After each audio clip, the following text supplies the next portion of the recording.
You look at me like I'm crazy when I shut my feelings out. You look at me like I'm different, still you stay cause you feel something real. Get so lost in my moments, doesn't mean I don't need you. I fell in love with your colors, they kinda tell me what I'm thinking. I fell in love with the way we are and the way we lose it. There's something different about us, and the reason why we stay. We fly around like paper planes, they never know where we will fall. For the first DIY, I'm going to end up making a wall hanging using some of these wooden pennant banner pieces. This came from Target a couple of years ago, and fun fact, I've never actually hung it up before. So I'm going to go ahead and break it down, and I'm going to need 4 of these, and I realized once I turn it a certain way that they kind of look like houses, so that is why I'm making this sign, because it's going to say home on it. Then once they're separated out, I'm going to take some Waverly White chalk paint and I'm just going to brush it on there, not getting full coverage. I just want it to look kind of distressed, and I'll stop when I think it looks good enough.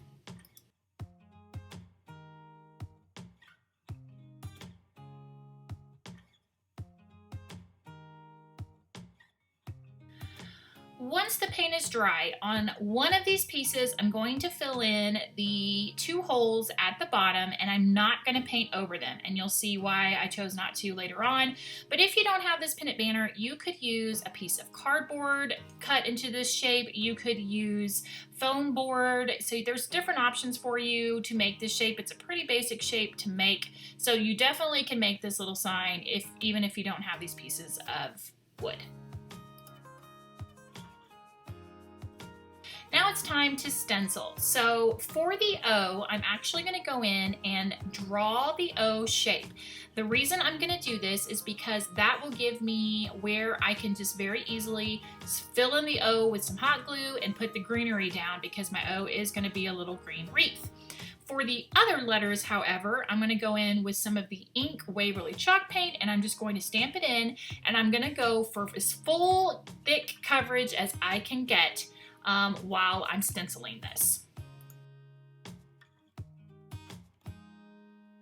Also, in case you're wondering, I did get these stencils from Michael's quite a while ago. Our Michael's is still doing curbside pickup, and these stencils are actually white, but I've used this one to paint, and it's red, but they're actually white stencil pieces, if that really makes a difference. I don't know that it really does, guys, but you know. Anyway, Michael's, that's where you want to find these.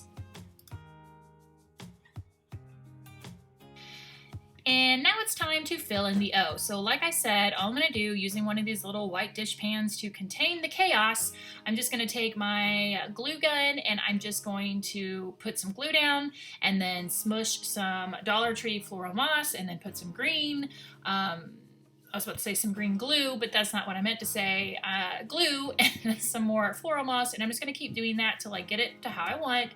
And you guys know what I always say, channel your inner Mr. Miyagi and trim this thing.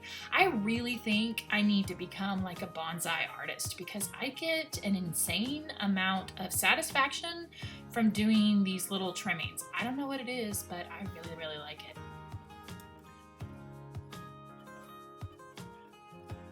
Now you will find out why I was so heavy-handed painting with the black. So you're going to take some 220 grit sandpaper and you're just going to sand all over it. And the dust from kind of what you're painting will kind of give this a nice smudge, grayed up look. And in just a second, I will show you kind of a side-by-side of one that's been sanded and then one that hasn't. Now, on the O, I made this mistake, so let me tell you so you can learn from my mistake. I would go ahead, before you start adding the greenery to the O, I would go ahead and sand the H, the M, and the E. The amount of, like, I guess, black paint left on the sandpaper is enough for you to go ahead and scuff up the O, and then go in and add the greenery. I hope that makes sense, but what I ended up having to do is I did the greenery first on the O, and then I did the H, M, and E, and then I kind of had to like sand around the O. So here you can see a side-by-side comparison. There definitely is a difference. One's a little more grayed up, the other is not. So it's whatever your preference is, but I just liked the more kind of distressed type version. So anyway, learn from my mistakes. Go ahead and sand that O little house before you add the greenery.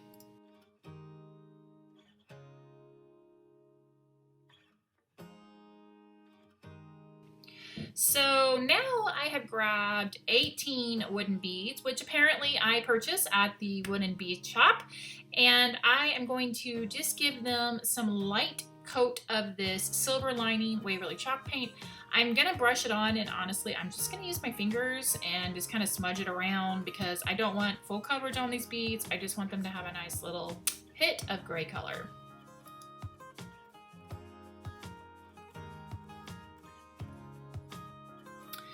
Time to assemble this sign. So I'm going to take a couple of pieces of twine, and all I'm going to do is fold a piece of twine over in half, and then I'm going to, with the little loop side of it, feed it through the front of the sign and then feed the two tails through it. Then putting some tape at the bottom of the twine so that it doesn't fray, I'm going to feed 3 beads through both pieces of the twine, and then I'm going to do this on both sides. So it'll be the H, and then coming off the left there'll be 3 beads, and then coming off the right there'll be 3 beads, and then I'll go down to the O, and then same thing, I'll just attach some twine, 3 beads, and then again for the M. And then when it's all done, then I'm going to go ahead and get ready to secure all of these pieces together, but it was really simple to do that. I would recommend though making sure to tape the ends of the twine so they don't fray, and I was able to very easily feed these through the beads. These beads are 16 millimeter size, in case you're wondering that. I always have, I think those linked in my description box. I always buy my beads on Amazon, so I will make sure to definitely link the beads that I like to purchase from Amazon down below. Now I'm going to take some small pieces of painter's tape, and the reason I'm doing this is I just want my 2 pieces of twine to sit kind of side by side, make sure that they don't get all twisted and spun up in the beads. So this is how I just chose to do it. I don't really know if this is necessary, but I just felt like it made it more secure. So once I get the blue tape wrapped around, I kind of left a little bit of space because I did pre-plan where the pieces are going to connect together. Once this is wrapped, then all I'm going to do is take the hot glue and stick it where my blue painter's tape is, and then that's what's going to stick to the next piece to attach them together. So pretty easy to do, wasn't too concerned, and then I just trimmed off the extra tails on the back and it was good to go.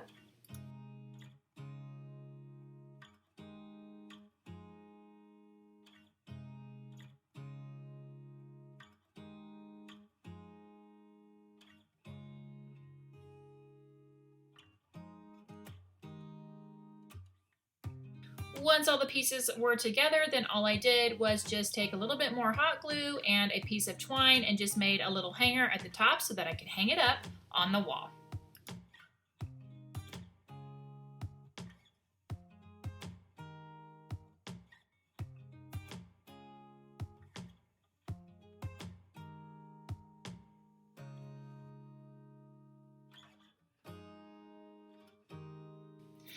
This next DIY is super easy, and I'm so excited because this is one of the products that I saw at Creativation called Burn Stencil.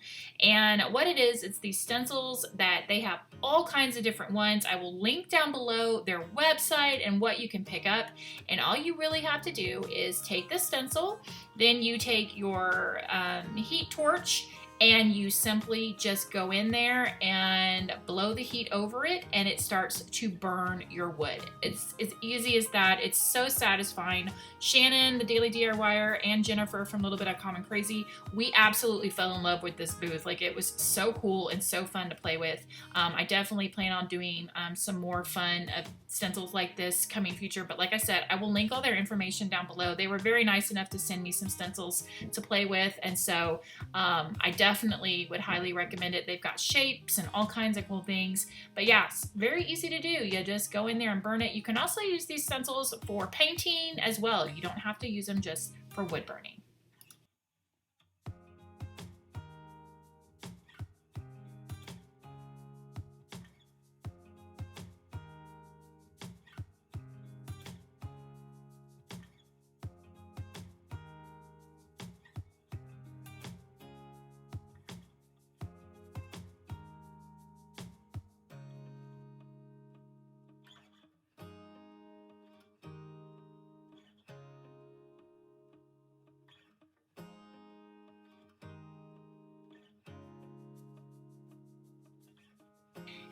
is where it looks like. Another neat thing is you can take these up as soon as you're done burning. They are not hot, and I absolutely love this look. And once it was burned on there, I did pick up some florals and greenery and mess around with it for a little bit, thinking I might want to add, you know, flowers or greenery. But then I decided, you know what? I'm going to go with simple is best. Super easy DIY. Literally, you could whip these out and it would take you no time to make all kinds of gifts. I mean, they've got, if you have a wedding coming up in the near future, they have wedding things you can make for, you know, people to sign in on. You could do a Mr. and Mrs. and then have your guests sign a log or something. I don't know. There's a million different things you could do with these, but definitely check out Burnt Stencil. It's such a cool company.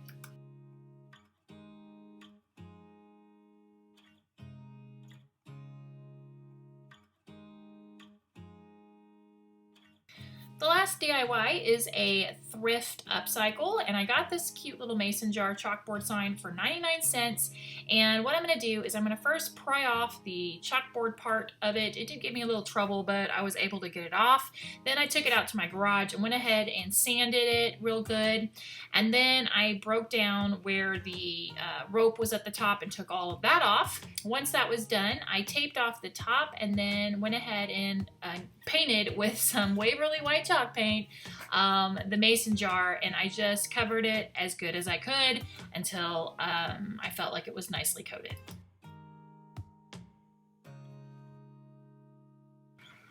Now I'm ready to start weaving some nautical rope. So what I did was I cut some strips of nautical rope, and I'm going to get it started. I'm just going to put some glue at the end and then take another piece of nautical rope, and I'm just going to end up kind of attaching all of the pieces till I get however many. I'm putting them right next to each other, side by side, as close as I can get them.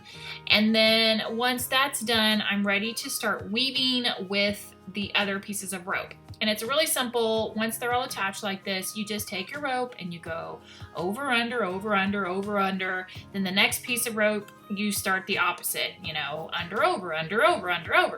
And the whole time, all I could think was, you know, they really need to make underwater basket weaving a legit sport, because I felt like I was just, you know, some awesome weaver while I was doing this. I really did feel pretty accomplished. Like I could make baskets and all kinds, rugs and all kinds of things with this. It was a little tricky when it was time to cinch up the rope. I'm not gonna lie. It got a little tricky and I gave up several times. You can ask a couple of my YouTube friends because I did share that with them, but you know, I persevered, and that's what's important here. So, long-winded explanation, but you're just going to make a weave, and I knew exactly what size I needed my weave to be in order to get it attached to my mason jar.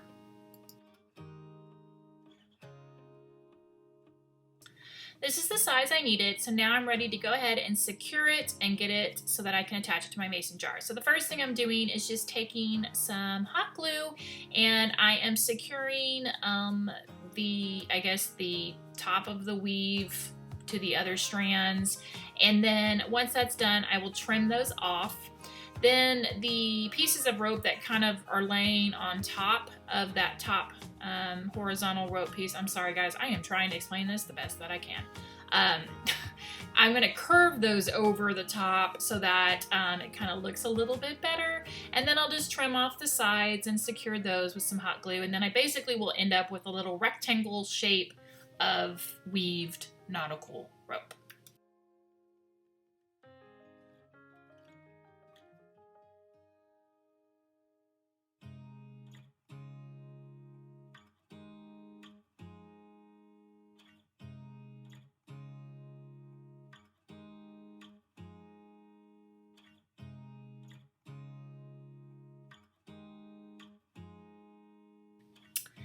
Here is what it looks like all finished. Now what I'm going to do is take some hot glue, and I'm going to put some glue on the bottom of this along with the left side and the right, and I'm just going to attach it to my mason jar.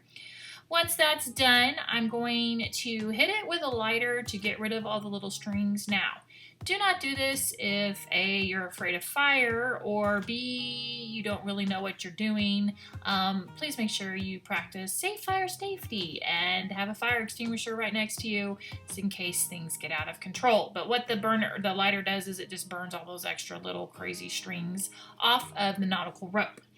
Now, when that's finished, I'm gonna flip it over and attach the rope to the top of the mason jar. I just decided to have a piece of rope up there and then a little bow attached to it.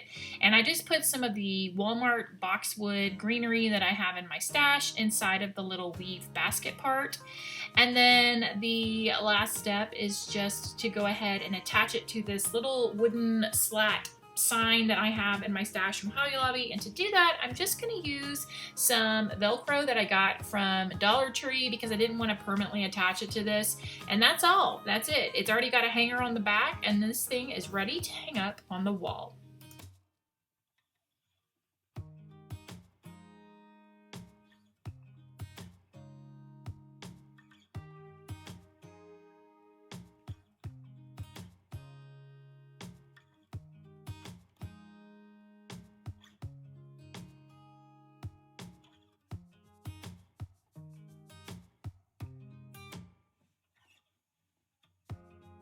There you go, guys. 3 general home decor DIYs that you can easily make. Let me know down below which one of these is your favorite. Also, let me know what your favorite quarantine snack is right now. I hope you guys are having a great day. Thank you so much for watching. If you are new, please consider hitting that subscribe button and the bell so you don't miss any of my future DIYs. And don't forget, you can find me on social media at Creative on the Cheap. Thanks so much for watching, guys. I really, really appreciate it. I'll see you in the next video. Bye!